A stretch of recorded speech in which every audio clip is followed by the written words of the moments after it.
మాకు అన్నీ ఉంటాయి, మీరు అడిగితే ఇస్తారు. కానీ ఇవన్నీ ఎంతకాలం ఉంటాయి? నేనున్నంతకాలం ఉంటాయి. నేనంటే శరీరం.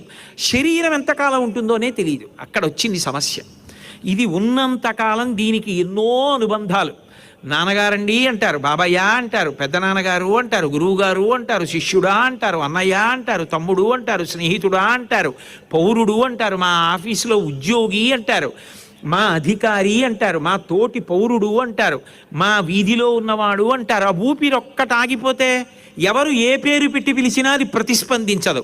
కాలు తగిలితే కళ్ళకద్దుకొని క్షమించండి నాన్నగారు అన్న కొడుకు కొత్త కర్రలు తెచ్చి తాడు పెట్టి కట్టి తీసుకెళ్ళి కాల్చేస్తున్నాడు.